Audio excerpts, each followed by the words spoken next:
La segunda mesa, vamos con la segunda mesa, que es la mesa de la familia. Amén. Amén. ¿Querés darle la voz? La mesa de la familia, vamos a tener un enfoque también. ¿Recién dijiste el enfoque, no? Sí. Nosotros también en la mesa de la familia tenemos un enfoque que es pacto y legado. ¿Cuántos saben que nuestro primer ministerio es la familia? Amén. En estos últimos tiempos hay quienes se han olvidado de esta parte y se han saltado directamente al hogar de vida.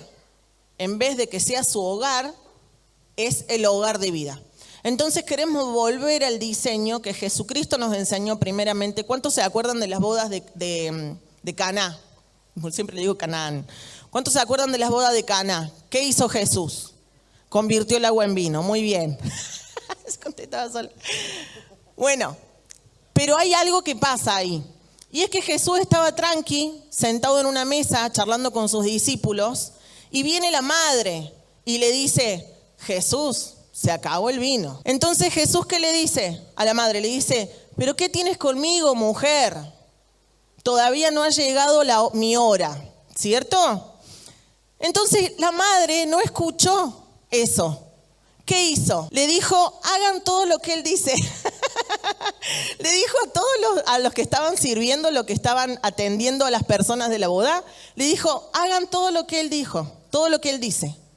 Entonces ahí Jesús, aunque él ya había dicho que no había llegado su hora, él les dijo, bueno, busquen unas vasijas y tráiganlas llenas de agua. Cuando eso pasa, él les dice, bueno, ahora llévenselo al, no sé, esta palabra es muy difícil, al hombre que prueba los vinos, y resulta que cuando toma de esa vasija no era agua, era vino, había convertido el agua en vino. ¿Por qué te traigo esta historia? Porque María, ¿por qué le dice a Jesús esto? ¿Por qué piensan que le dice así? ¿Porque Jesús le había contado ya lo que iba a hacer? Porque para mí, es porque ella ya había visto muchos milagros suceder en su casa, en su intimidad y en su familia. Seguramente Jesús ya había convertido el agua en vino muchas veces en su casa. Seguramente si hubiera habido un cojo en la boda, hubiera agarrado y le hubiera dicho, Jesús, hay un cojo. ¿Por qué? Porque seguramente ya le había sanado a un hermano, a una hermana, a María de algún golpe. Ya habían milagros en su casa. María no estaba hablando de lo que pensaba que Jesús podía hacer o de lo que él le dijo que podía hacer. María le dijo, por eso ella no lo escuchó cuando le dijo, mujer, todavía no llegó mi hora. Porque ella sabía que él lo podía hacer, porque lo había visto, lo había vivido. Ahí está el enfoque nuestro, pacto y legado. Pacto y legado. Nosotras las mujeres y los esposos, los padres de familia, tenemos un pacto. Y es que Dios nos dio hijos para que nuestra primer multiplicación no es en un hogar de vida. Nuestra primer multiplicación no está en personas sueltas que son después discípulos nuestros. Nuestra primer multiplicación sucede en nuestros hijos. Nuestra primer multiplicación sucede en nuestros hijos. Sin embargo, son de los primeros que nos hemos olvidado.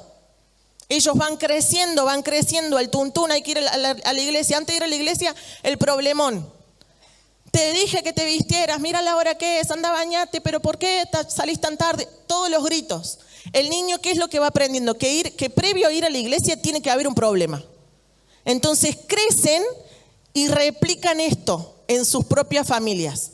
Cuando salen para la iglesia, previo tiene que haber un problema. Y así puedo ponerte un montón de ejemplos que cometimos y que estamos siendo transformados, porque no somos perfectos, Dios nos va revelando y vamos cambiando, y cuando va sucediendo nos vamos ayudando entre nosotros dos. No, acuérdate que no tenemos que salir así porque si no ellos entienden esto. Nos vamos ayudando, pero el primer ministerio es tu familia, el primer ministerio. Y te voy a decir algo, mujer, esposa, ¿es un trabajo en equipo? Sí, es mucho mejor. Son dos son mejor que uno. Sí, pero Dios nos dejó un trabajo a nosotras las mujeres. Nos dijo que nosotras íbamos a ser las que edifiquemos nuestra casa. Sin embargo, hay muchas esposas o madres que no se mueven si el esposo no se mueve con ellas. No, como él no va, yo tampoco voy. No, el discipulado de tus hijos, la creencia de quién es Dios para tus hijos, depende de vos. Depende de vos. ¿Cómo estás edificando vos tu casa? ¿Qué estás plantando en tus hijos? ¿Qué estás sembrando en tus hijos? Bueno, estoy impartiendo. ¿Qué estás impartiendo? ¿Qué estás impartiendo en tus hijos? ¿Cómo ellos ven a una caricia? ¿Ellos son hijos que son acariciados? ¿Son hijos afirmados? ¿Son hijos que entienden entre lo bueno y lo malo? ¿Lo ven en vos? Mirá lo que dice Primera de Timoteo capítulo 5 versículo 8 con lo que está diciendo Tati. Dice, porque si alguno no provee para los suyos y mayormente para los de su casa, ha negado la fe y es peor que un incrédulo. ¿Qué pasa si nosotros le damos más amor a la gente que tenemos en nuestro hogar de vida, en nuestra iglesia, en nuestra casa, en la calle, al que no conoce a Dios, pero no le estamos dando amor a la gente en nuestra casa? ¿Qué pasa si le damos más atención? Que me manda un mensajito la hermanita que no sé qué cosa y yo le presto atención, pero los de mi casa no le estoy prestando la misma atención. Que dice la palabra que somos peores que un incrédulo. Entonces, muchas veces nuestra casa no es edificada. Por ejemplo, venimos a la iglesia, buscamos material en internet. Hay mucha gente que ha aprendido, que ha ido a la escuela de cultura o que ha aprendido acá los estudios y todo el tiempo tiene material para darle a la gente en la calle. Y a los de tu casa, ¿cómo estás edificando tu hogar? ¿Qué tan intencionales son las mesas de tu casa? ¿No? ¿Qué tan intencionales son las mesas de tu familia? Entendiendo como familia todos los diseños como familia. ¿Ustedes creen que a Dios le sorprende el diseño de nuestra familia? El Señor sabía, y saben que se encargó la Biblia de poner todos los modelos de familia. Una mamá sola con hijitos, un papá solo con hijitos, una abuela criando a sus hijos, un abuelo criando a sus hijos. Se ha encargado la Biblia del Antiguo Testamento de poner todos los diseños de familia para que nadie se sienta excluido. Y en todos los diseños de familia Dios está. ¿Cuánto lo creen? Al Señor no le sorprende, sea como sea el diseño de tu familia, el Señor lo ha tenido pensado. Y nosotros creemos que este es el tiempo y este es el año de empezar a trabajar en las mesas de nuestra casa y empezar a traer orden. Y eso no es fácil, pero sí ser intencionales, ¿no? Ser intencionales. Más adelante vamos a hablar de un material que estamos preparando para que las mesas de nuestra casa podamos tener también un material de conversación, un material para que podamos ir charlando, pero también se puede hacer sin el material. Nosotros de hecho en casa lo hacemos sin el material y yo tengo hijos muy chiquitos, pero yo les pregunto, ¿quién creen ustedes que es Cristo? ¿Cuándo piensan que el Señor va a venir? ¿Qué es lo que falta para que el Señor venga? ¿Qué es lo que tenemos que hacer nosotros para que Él venga? Todo el tiempo estamos preguntándole intencionalmente para que nuestras mesas dejen de ser conversaciones abstractas, conversaciones que no llevan a ningún lado y que sí sean conversaciones que tienen que ver con la venida del Señor. Nosotros llevamos 14 años de casado, cumplimos hace muy poquito, pero muchos años nuestras mesas no eran mesas y nuestras mesas de mate no eran mesas de edificación. Hablamos de cualquier cosa, tenemos que comprar una cortina para acá, tenemos que comprar, ¿cuántos tienen ese tipo de mesa? ¿No? O de proyectos y está bueno. Hay una peor que esa, que es la mesa de discusión, la mesa de pelea, que te dije, que no te dije. Pero sabiendo y entendiendo de que Dios va limpiando y va sanando nuestra vida y vamos mejorando, nosotros tenemos que hacer que nuestras mesas, primero en el matrimonio, sean mesas de edificación. Y después para con nuestros hijos. Entonces la mesa de la familia tiene que ser transformada. ¿Quieren que lea un versículo más o no? ¿Sí? ¿Leemos más? No, yo quería decir de que vos vas a querer.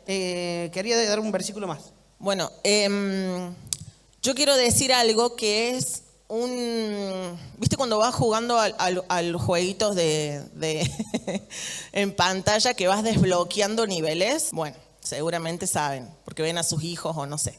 Pero se van desbloqueando niveles y ese nivel te da un superpoder mejor.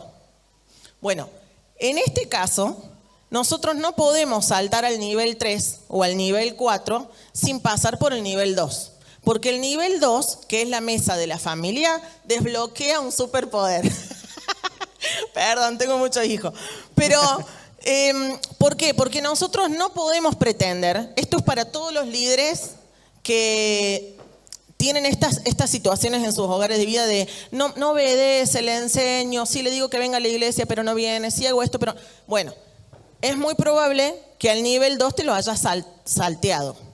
¿Por qué? Porque el nivel 2, cuando vos tenés autoridad en tu casa, en lo íntimo, con las personas cercanas, cuando vos le obedeciste a tu esposo en lo más mínimo, hoy fue un día, en mi casa, fue un día de ponerme en lugares de obediencia todo el santo día. Al principio me chiflé mal, ahí me di cuenta que estaba mal. Y después le dije, yo me voy a poner en lugares de obediencia. Y venía algo que no me gustaba, porque para colmo la mujer, acostumbrada a poner las tazas en donde uno quiere, los platos en donde uno quiere. Yo en este tiempo estuvieron yendo varias amigas a mi casa y bueno, ellas me lavan los platos y guardan, ¿viste? Y me guardaban todo donde no era. Entonces yo cuando se iban, yo agarraba todo y lo volvía a poner a donde yo lo ponía. Ya al último le decía, chicas, no guarden los platos, ya los guardo yo. Bueno, las mujeres somos así. Queremos saber a dónde está la cremita, dónde está el vaso. Y muchas veces cometemos este error con el esposo. Queremos que ellos piensen como nosotros queremos que piensen. Queremos que ellos hagan lo que nosotros pensamos que ellos tienen que hacer. Todo, queremos controlarlos. Y no pasa por ahí, chicas. Nosotras, lamentablemente, porque Eva cayó en este pecado y Dios dijo, vas a querer pisar, ¿cómo era? Vas a querer gobernar sobre la vida de tu esposo, pero él se enseñoreará de ti. Él lo sabe bien, lo sabe re bien. Él lo sabe súper bien. Entonces la mujer todo el tiempo va a querer pisar al esposo, va a querer gobernarlo, va a querer controlarlo. Sin embargo es bíblico, chicas, y acá les pido, ríndanse, porque yo les digo que vengo luchando y no he podido. Me he tenido que rendir, hoy ha sido un día de rendimiento. La palabra de Dios dice que Él se va a enseñorear de nosotras.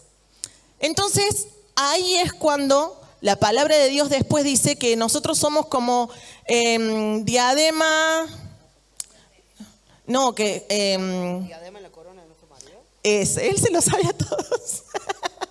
Dice que la palabra de Dios dice que nosotras las esposas somos como diademas en la corona de nuestro esposo. ¿Pero quién? La esposa que se sujeta a su esposo.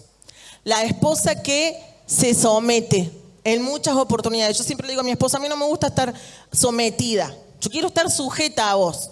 Pero a veces me someto, porque es mi mujer interior que quiere salir y gobernar y controlar todo.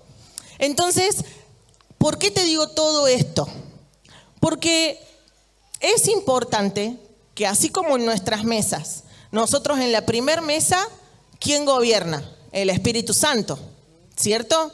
Nosotras no podemos, o los hombres también, no podemos agarrar y someternos a alguien a quien no vemos y decir que amamos y escuchar la corrección del Espíritu Santo y que haya transformación y todo, cuando el Espíritu Santo va a usar a nuestro esposo, a la autoridad de la casa, para que se manifieste en realidad la obediencia que vos dijiste en la primera mesa. ¿Se entendió? Perdón, chicas. Hoy no pateo para ustedes.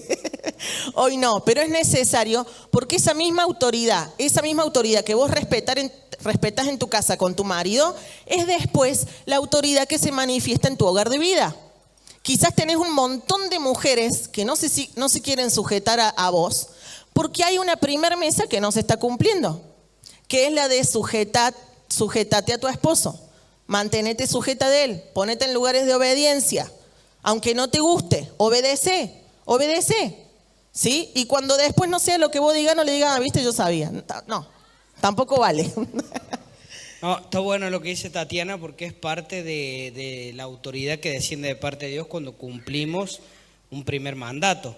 Y como dice Pablo, no pretendamos ya haberlo alcanzado, no todos lo hemos alcanzado, pero seguimos para alcanzar la meta, ¿sí? Entonces, un punto clave que hay que entender es que no dejemos que el enemigo nos diga que es inalcanzable esa meta o que es imposible o que ahora sale otra cosa, sino que es parte de la carrera, ir superando cada nivel, como decía Tati. Y bueno, capaz que algunos dicen, sí, pero yo me salteé. Bueno, volvamos para que tengamos autoridad, igual que las mujeres, con esto de estar bajo autoridad, que ya lo vamos a aprender bien, hacia el marido, baja autoridad de parte de Dios para vos, hacia tus hijos. Y eso es maravilloso porque después ustedes van a ver qué fácil es educar a los hijos usando la autoridad de parte de Dios que te da sobre ellos. Te da una voz de autoridad que te va a traer mucho más descanso en lo espiritual y en la vida cotidiana. Entonces eso va a ser mucho más práctica la vida secular. No sé si alcanzamos a entender que esto nos va a traer descanso en las cosas de Dios y en las cosas de la vida también. Va a ser, ¿cuántas madres quieren decirle a su hijo, pórtate bien y que se empiece a portar bien? Y eso pasa por la parte de la autoridad. Cuando la entendemos y cuando viene sobre nosotros la autoridad de parte de Dios, le decía a tu hijo, pórtate bien, y se porta bien. Y eso va a decir, ay, si lo hubiera aprendido antes, no le hubiera pegado tanto. Quiero leer esto para que quede cerrado esta idea, esto que acabamos de decir con Emma. El orden en esta mesa determina la autoridad de nuestro testimonio público. El orden en la mesa doméstica, en la mesa familiar, es la que determina la autoridad y el testimonio público. Es necesario que vos puedas estar en sujeción en tu casa, que haya una autoridad por encima tuyo, las esposas y a los esposos también. Esto de respetarse mutuamente, de no quitarse autoridad, esto de amarse, de poder agarrar y acariciarse, de poder abrazarse, de poder enseñarse, de tener tiempos para charlar. Y que los hijos lo puedan ver en nosotros, en los adultos, para que ellos después lo puedan también hacer. Esta mesa es la mesa en la que uno más imparte. Es en la mesa, vos no necesitas, quizá hay muchas madres o padres que no se sientan en una mesa a enseñar algo, pero tu hijo te está viendo, tu hijo te está escuchando las 24 horas del día. ¿Cómo te levantaste? Cuando te enojaste o se te cayó ese vaso y se te cayó con la Coca Cero que te habías comprado y quedaba ese pedacito nada más. ¿Cómo actuaste? Si dominaste tu carácter. Si cuando a él se le cayó un vaso, si vos le gritaste, te dije que no. Entonces toda esa impartición la están consumiendo tanto nuestros hijos que después, lamentablemente, nosotras que venimos a la iglesia, que conocemos de Dios, son hijos que después no creen en la transformación que Jesucristo da. ¿Por qué? Porque en mi casa yo tuve una mamá, pero en la iglesia era otra. O en mi casa mi mamá y mi papá eran así e iban a la iglesia. Entonces, ¿de qué transformación estamos hablando? Es muy importante que vos sepas que la primer mesa en la que vos más impartición tenés es en la mesa de tu familia. Vos después podés ir con tu mentor y disfrazarle un montón de cosas. Después podés ir con tus discípulos y ministrarles un montón de cosas. Pero en la mesa en la que vos no vas a poder mentir, la mesa en la que vos no vas a poder ministrar algo que no haces, es en la mesa con tu familia. Por eso es la mesa más difícil, es la más difícil, te lo decimos ya, así como Jesús, cuando se fue al reino de los cielos, nos dijo, en el mundo vas a tener aflicciones. Bueno, nosotros también te decimos ya, la segunda mesa es la más complicada, la más difícil, pero también es la mesa de más honra, la mesa en la que vos más te podés glorificar y que Jesús se puede glorificar. Y la mesa que más trae paz, porque si nosotros agarramos y como dice el apóstol Pablo, conquistamos el mundo y ganamos a un montón de gente, pero cuando abrís la puerta de tu casa tenés un infierno, ¿cómo uno vive eso? Entonces creo que Dios ha sido muy bueno en bajarnos esta visión y entender y darle visibilidad a la mesa de la casa, y que como iglesia busquemos herramientas para que la mesa de la familia, la mesa de la casa sea edificada y que podamos ir aprendiendo, porque todo esto que hoy estamos hablando como mapa, como dijo el pastor Emma, se va a ir viendo durante el año, ¿no? Porque seguramente a muchos de ustedes les están surgiendo estas dudas de, ¿y cómo hago para ministrar la mesa de mi casa? Nunca tuve conversaciones que tengan que ver con esto, o a lo mejor mi marido no cree en Dios, o a lo mejor mi esposa no cree en Dios, o mis hijos no creen en Dios. ¿Cómo hago para trabajar? Bueno, esto vamos a estarlo trabajando durante el año, pero estamos preparando muchísimo material, pero lo más importante es que hemos entendido de parte de Dios que esto es algo que no puede estar invisible en nuestros ojos. No es algo que podemos decir, bueno, ya Dios hará algo.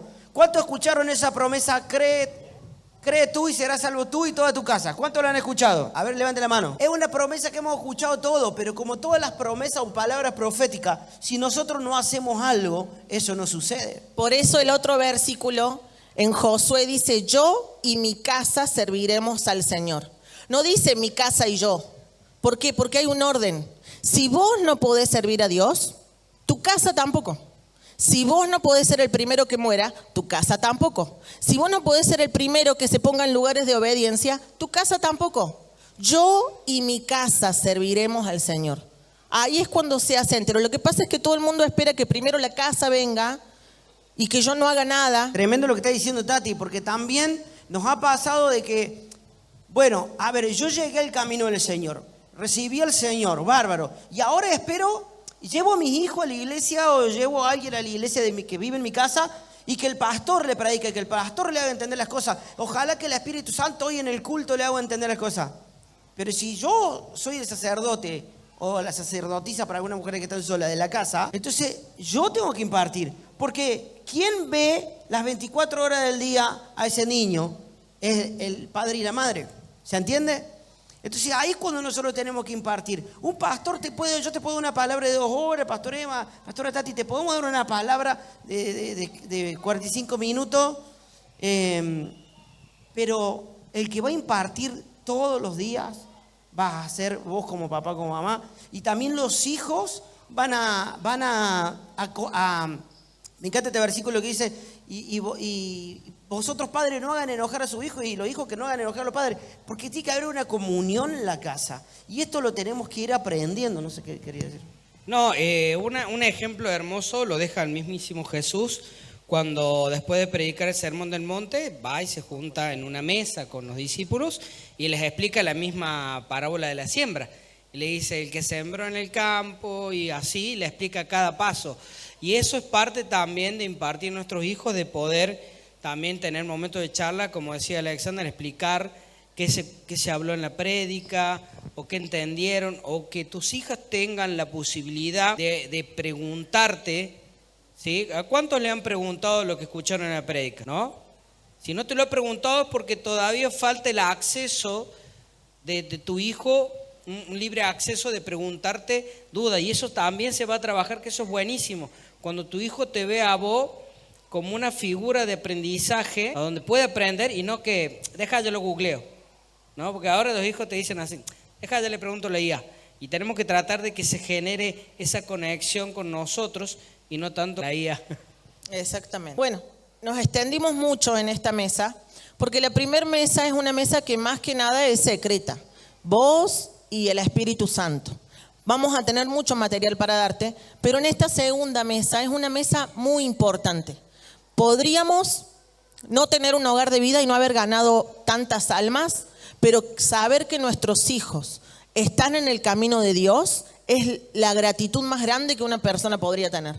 El saber que mis 4 hijos, los 5, los 3, los que vos tengas, siguen a Jesús, son servidores, son hijos de Dios, están sirviéndole a Él, están trabajando, están dentro de los negocios del Padre, es lo mejor que te puede pasar. Por eso es que es una mesa en la que vos más te tenés que enfocar este año. La primera y la segunda. Todas son importantes, todas. Pero si vos hoy podés terminar el 2026 teniendo intimidad con el Padre y que todo lo que vos tenés en intimidad con Dios lo puedas bajar a tu familia, entonces ya tenés la primera escuela.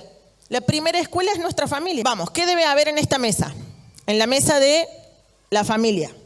Identidad, primero. Perdón y reconciliación. Celebración y transmisión de valores. Presta atención porque quizá hay algunas de estas que no estás haciendo. En identidad, afirmar quiénes somos en Dios. No quién yo creo que son mis hijos, no quién el vecino cree que son mis hijos o que soy yo, preguntarle a la gente quién pensás que yo soy. No, quiénes somos en Dios y el propósito de nuestro linaje, que es Jesucristo, ¿sí? Perdón y reconciliación. Resolver conflictos rápidamente, que el sol no se ponga sobre nuestro enojo. En perdón y reconciliación es muy importante que los niños y que ellos lo puedan ver en nosotros también.